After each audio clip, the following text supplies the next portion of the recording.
Good morning and welcome to the Bulldog Morning News Show, the place for you to find out about everything going on here at McCracken Middle School. I am Brayden, a 7th grader here at McCracken Middle School. Good morning, McCracken. I am Joseph Prohaska, and let's get today started. I would like to invite you to stand with the Pledge of Allegiance with me, and please pause for a moment of silence.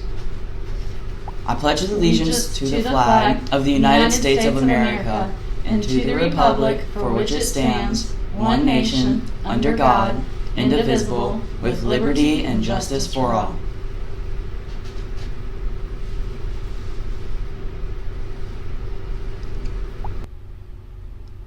The Paint and Model Building Club will meet after school on Tuesday. Congratulations to our soccer teams for a great start to the season. In soccer news, we're happy to announce that our girls' soccer team won their first game last night against River Ridge Academy with a score of 2-1. Way to go, Bulldogs! We are proud to announce that our Bulldog soccer team for boys also won their game against River Ridge Academy with a score of 6-1. Way to go, Bulldogs! What a great night.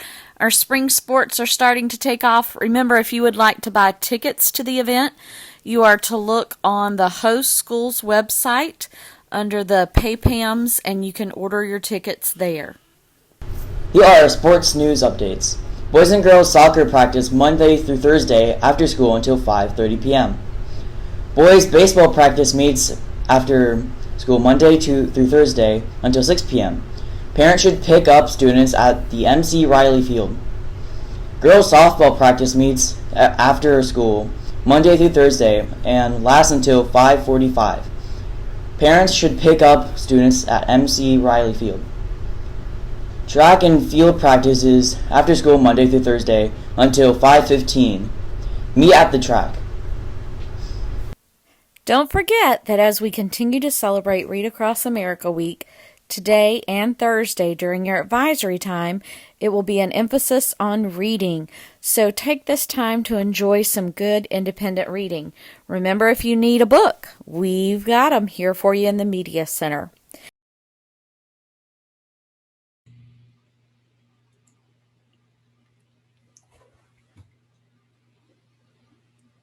Good morning, everyone. I'm Mrs. Beeler, and I teach 7th grade ELA.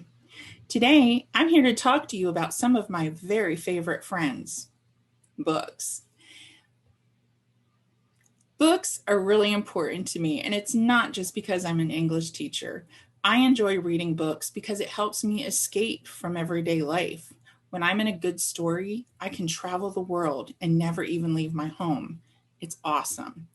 And especially these days when, our world is not the same as it used to be. It's our new normal.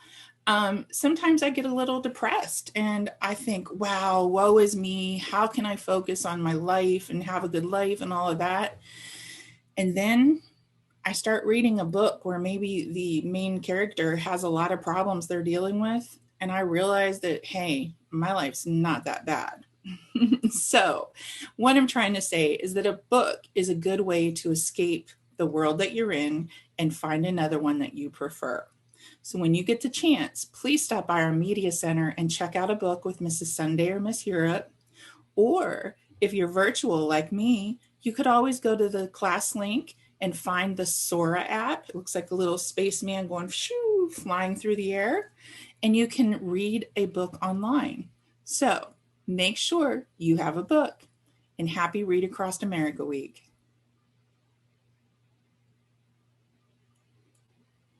This Friday, we will wrap up our celebration of Read Across America with a special Hats Off to Reading. So on Friday, you can wear your favorite hat, baseball cap to school. Teachers, we'd love to see you in on this as well. Good morning, McCracken Bulldogs. This is Miss Conley. I had the pleasure of working with Mr. Johnson for Black History Month last week, and we put together a spoken word poetry contest. We had about 27 or 28 entries in this poetry contest, which was amazing. So first, I want to thank you all for submitting an entry if you did, and thank you all for listening during your English classes and submitting your votes too. We had a ton of votes, but we came out with 3 top winners. Those winners are, drum roll, third place is Not My Story by Taylor B. We'll listen to all of these top 3 in just a minute. Second place, Poem by Wade S. And our first place winner was 14 by Ariana B. Congratulations to those top 3 winners. Please come see me in my room 625, and I have an amazing little gift as a huge token of gratitude for submitting some lovely, personal, intense, amazing poems. Now, we also had some other amazing poems. All of them were great, but we had some honorable mentions that I wanted to let you guys know about.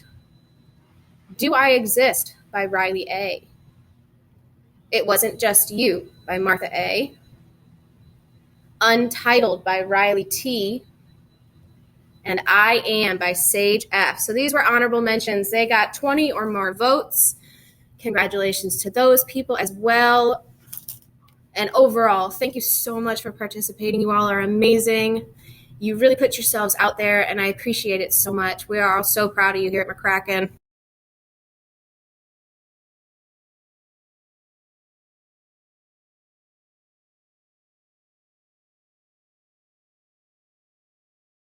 All right, so here are the 3 top winners of our spoken word poetry contest. They recorded their own poems for you to hear now.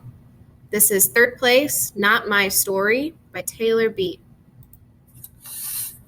I wanted to write a story about my racial struggles. Then I realized that I didn't have any.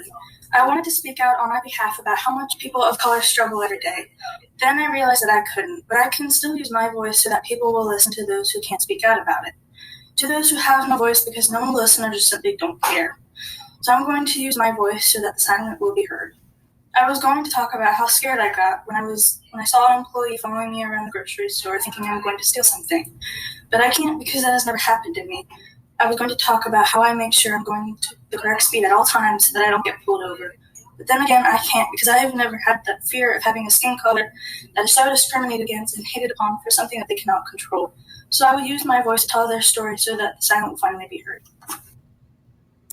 And our second place poem by Wade S. With the words of Martin Luther ringing in my ear, the lynching and hate crime for the color of my skin is what I fear. While Miss Park sat in the back of the bus, people think that was oh so long. Her powerful words still have impact to this day, noted as her powerful song. Or Harriet fighting for the rights of both women and Black people at the same time. Her face should be on the 10-cent dime, but I guess we aren't just yet in that time. A lot of people underestimate just how alive and well racism is. But think about what if it was your mother, father, or your future kids. No one should live in fear for their life. No one should be worried if they'll ever see their husband or wife. No one should have to live that life. And our first place poem, 14 by Ariana B. It hurts being hurt by males since age 6. The first male who ever hurt me was my father. My hero, my inspiration, my everything. All the memories come rushing to my head, everything. All the family dinners, the holidays, the football, even the bad decisions, everything. It seems I'm constantly hurt by males, but why do I go back? Why do I do it? I'm 14, I shouldn't be worrying about males, but I do.